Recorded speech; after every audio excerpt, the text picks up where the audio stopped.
The room was warm and clean, the curtains drawn, the 2 table lamps alight hers and the one by the empty chair opposite.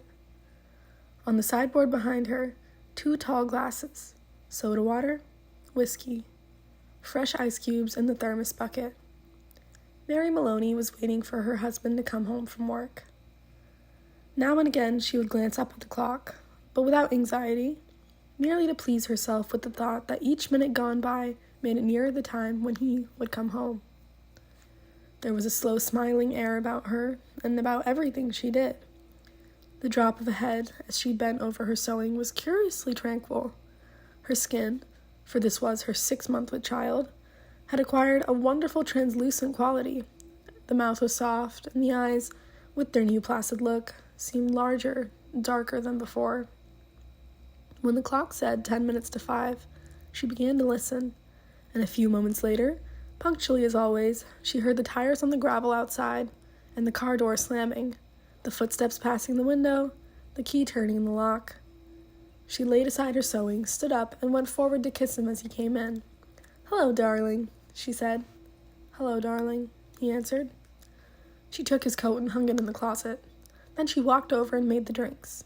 A strongish one for him, a weak one for herself, and soon she was back in her chair with the sewing, and he in the other, opposite, holding the tall glass with both hands, rocking it so the ice cubes tinkled against the side.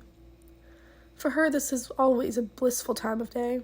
She knew he didn't want to speak much until the first drink was finished, and she, on her side, was content to sit quietly, enjoying his company after the long hours alone in the house. She loved to luxuriate in the presence of this man, and to feel, almost as a sunbather feels in the sun, the warm male glow that came out of him to her when they were alone together.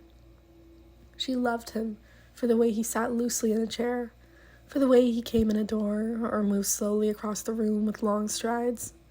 She loved the intent, far look in his eyes when they rested in her, the funny shape of the mouth, and especially the way he remained silent about his tiredness, sitting still with himself until the whiskey had taken some of it away.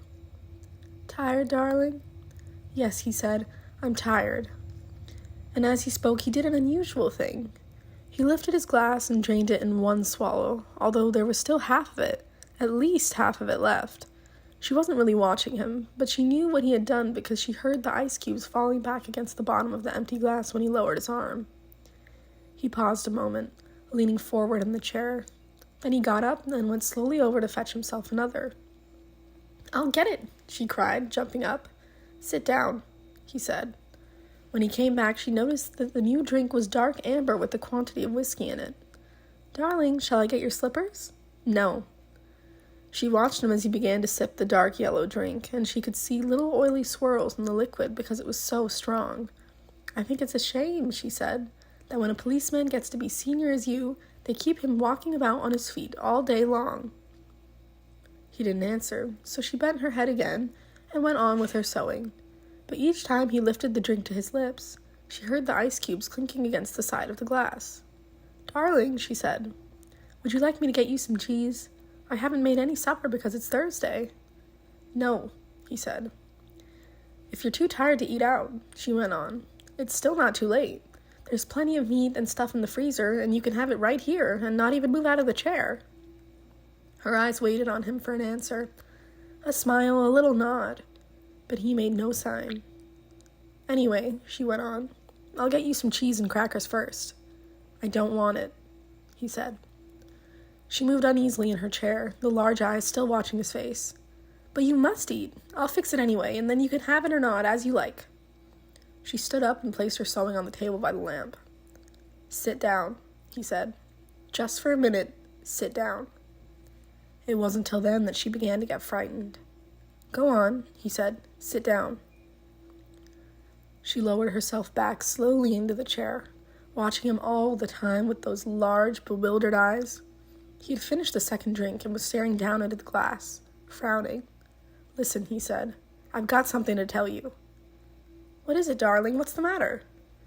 He had now become absolutely motionless, and he kept his head down so the light from the lamp beside him fell across the upper part of his face, leaving the chin and mouth in shadow. She noticed there was a little muscle moving near the corner of his left eye. "This is going to be a bit of a shock to you, I'm afraid," he said. "But I've thought about it a good deal, and I've decided the only thing to do is tell you right away. I hope you won't blame me too much."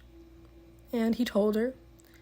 It didn't take long, 4 or 5 minutes at most, and she stayed very still through it all, watching him with a kind of dazed horror as he went further and further away from her with each word. "So there it is," he added. "And I know it's kind of a bad time to be telling you, but there simply wasn't any other way. Of course I'll give you money and see you're looked after. But there needn't really be any fuss. I hope not, anyway. It wouldn't be very good for my job." Her first instinct was not to believe any of it, to reject it all. It occurred to her that perhaps he hadn't even spoken, that she herself had imagined the whole thing. Maybe if she went about her business and acted as though she hadn't been listening, then later, when she sort of woke up again, she might find none of it had ever happened. "I'll get the supper," she managed to whisper, and this time he didn't stop her. When she walked across the room, she couldn't feel her feet touching the floor. She couldn't feel anything at all, except a slight nausea and a desire to vomit. Everything was automatic now. Down the steps to the cellar, the light switch, the deep freeze, the hand inside the cabinet, taking hold of the first object it met. She lifted it out and looked at it. It was wrapped in paper, so she took off the paper and looked at it again. A leg of lamb. All right then, they would have lamb for supper. She carried it upstairs, holding the thin bone end of it with both of her hands as she went through the living room. She saw him standing over by the window with his back to her, and she stopped. "For God's sake," he said, hearing her out but not turning around, "don't make supper for me. I'm going out." At that point, Mary Maloney simply walked up behind him, and without any pause, she swung the big frozen leg of lamb high in the air and brought it down as hard as she could on the back of his head. She might just as well have hit him with a steel club. She stepped back a pace, waiting, and the funny thing was that he remained standing there for at least 4 or 5 seconds, gently swaying. Then, he crashed to the carpet. The violence of the crash, the noise, the small table overturning, helped bring her out of the shock. She came out slowly, feeling cold and surprised, and she stood for a while blinking at the body, still holding the ridiculous piece of meat tight with both hands. "All right," she told herself. "So I've killed him." It was extraordinary now how clear her mind became all of a sudden. She began thinking very fast. As the wife of a detective, she knew quite well what the penalty would be. That was fine. It made no difference to her. In fact, it would be a relief. On the other hand, what about the child? What were the laws about murders with unborn children? Did they kill them both, mother and child? Or did they wait until the 10th month? What did they do? Mary Maloney didn't know, and she certainly wasn't prepared to take a chance. She carried the meat into the kitchen, placed it in a pan and turned the oven on high and shoved it inside. Then she washed her hands and ran upstairs to the bedroom. She sat down before the mirror, tidied her hair, touched up her locks and face. She tried to smile. It came out rather peculiar. She tried again. "Hello, Sam," she said brightly aloud. The voice sounded peculiar too. "I want some potatoes, please, Sam. Yes, and I think a can of peas." That was better. Both the smile and the voice were coming out better now. She rehearsed it several times more. Then she ran downstairs, took her coat, went out the back door, down the garden, into the street. It wasn't 6 o'clock yet, and the lights were still on in the grocery shop. "Hello, Sam," she said brightly, smiling at the man behind the counter. "Why, good evening, Mrs. Maloney. How are you?" "I want some potatoes, please, Sam. Yes, and I think a can of peas." The man turned and reached up behind him on the shelf for the peas. "Patrick's decided he's tired and doesn't want to eat out tonight," she told him. "We usually go out Thursdays, you know, and now he's caught me without any vegetables in the house." "Then how about meat, Mrs. Maloney?" "No, I've got meat, thanks. I got a nice leg of lamb from the freezer." "Oh.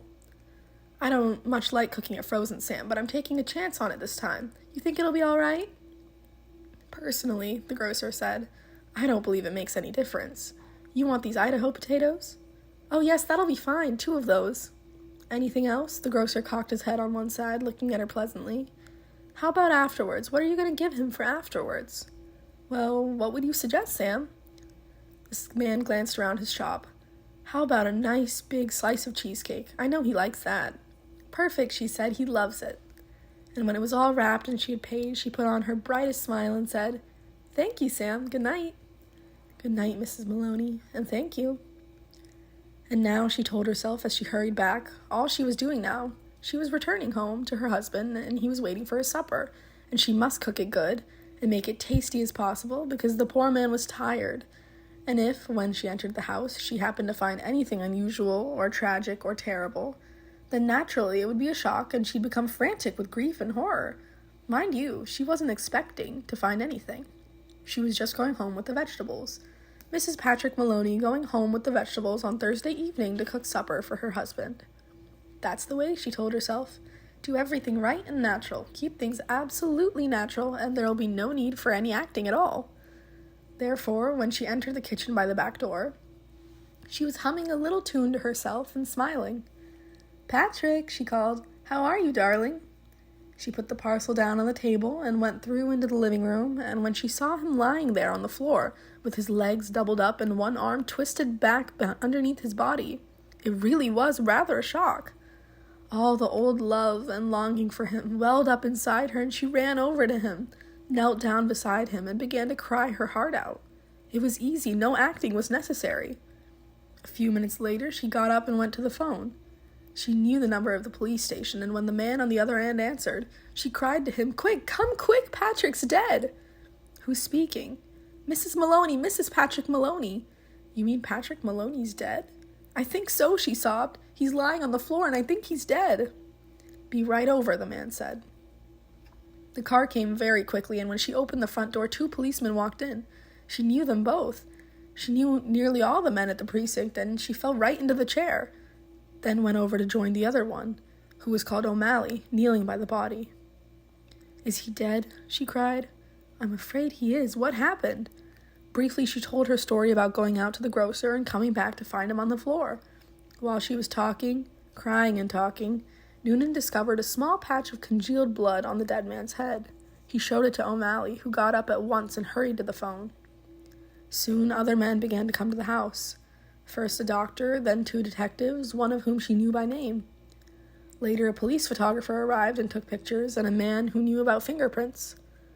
There was a great deal of whispering and muttering beside the corpse, and the detectives kept asking her a lot of questions, but they always treated her kindly.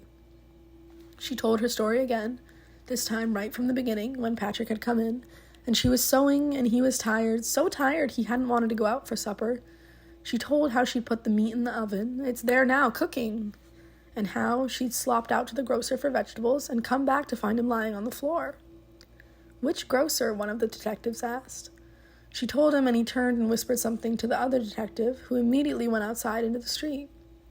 In 15 minutes, he was back with a page of notes, and there was more whispering, and through her sobbing, she heard a few of the whispered phrases.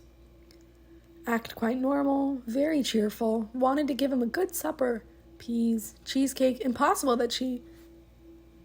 After a while, the photographer and the doctor departed, and the 2 other men came in and took the corpse away on a stretcher. Then the fingerprint man went away. The 2 detectives remained, and so did the 2 policemen. They were exceptionally nice to her, and Jack Noonan asked if she would rather go someplace else, to her sister's house perhaps, or to his own wife, who would take care of her and put her up for the night. No, she said. She didn't feel she could even move a yard at the moment. Would they mind awfully if she stayed just where she was until she felt better? She didn't feel too good at the moment, she really didn't. Then hadn't she better lie down on the bed? Jack Noonan asked. No, she said she'd like to stay right where she was in this chair. A little later, perhaps, when she felt better, she would move. So they left her while they went about their business searching the house. Occasionally, one of the detectives asked her another question. Sometimes Jack Noonan spoke at her gently as he passed by. Her husband, he told her, had been killed by a blow on the back of the head administered with a heavy blunt instrument, almost certainly a large piece of metal. They were looking for the weapon.